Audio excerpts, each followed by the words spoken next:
Important question है, क्योंकि family history और मेडिकल हिस्ट्री की अवेयरनेस हमारे माशरे में इतनी नहीं है। मेरे पास एक केस था, उसमें ये था कि उनकी कज़न मैरिज थी, दोनों हस्बैंड एंड वाइफ की, और उनके जो बच्चे थे, उनके जो चार बेटे थे और चार बेटियां थी। बेटियां चारों ठीक थी, लेकिन चारों जो बेटे थे उन चारों को मेंटली रिटार्डेड थे। ठीक है। सो उनकी जब हिस्ट्री ली तो पता चला कि इंटर मैरिजेस बहुत ज्यादा, मतलब फैमिली में मैरिजेस सालों से चली आ रही हैं, तो आउट ऑफ फैमिली तो मैरिज करनी ही है ना। इस तरह की हिस्ट्री थी, और उनकी फैमिली में और भी बहुत सारे लोगों के साथ ये वाला इशू चल रहा था। ठीक है। तो जेनेटिक्स का जो रोल है ना, उसको तो लोग बिल्कुल जो है ना वो इग्नोर करते हैं, खासकर मेंटल रिटार्डेशन के केस में। डाउन सिंड्रोम हो गया, फ्रेजाइल एक्स सिंड्रोम हो गया, ये जेनेटिक डिसऑर्डर्स हैं। और इसमें अगर आप फैमिली मैरिजेज और फैमिली हिस्ट्री को ओवरसी मतलब उसको अगर आप नहीं करेंगे, निग्लेक्ट करेंगे, तो उसका फिर जाहिर सी बात आने वाली जो पूरी नस्ल है उस पर अफेक्ट होगा।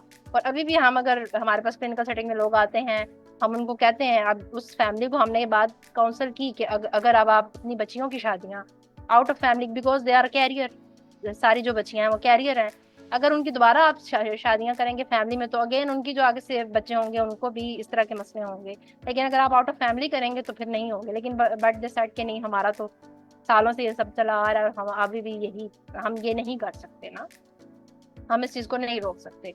तो ये जो है ना हमारी सोसाइटी की बहुत बड़ी प्रॉब्लम है।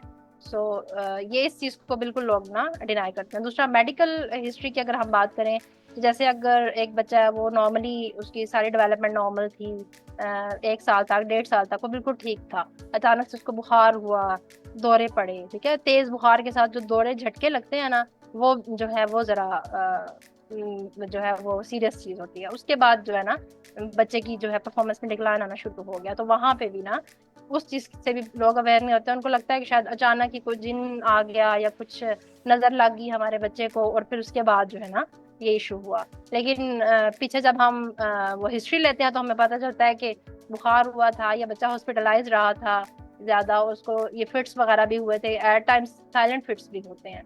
ठीक है। तो उन केसेस में फिर ईईजी और इस तरह की चीजें भी रिकमेंड की जाती हैं। तो ये मेडिकल जो हिस्ट्री है और जो फैमिली हिस्ट्री है, इसको बहुत ज्यादा इग्नोर किया जाता है। हालांकि ये दोनों चीजें चाइल्ड डेवलपमेंट में बहुत जरूरी हैं। ठीक है। बहुत सारे जो ये डेवलपमेंटल डिसऑर्डर्स हैं, जैसे जैसे मैंने मेंटल रिटार्डेशन की बात की है, down syndrome, fragile x syndrome, ये सब डेवलपमेंटल डिसऑर्डर्स है ना। ये तो बच्चे में शुरू से चले आ रहे हैं, और इसके पीछे जीन्स हैं सब, और मेडिकल जो है कुछ कॉजेज भी हैं।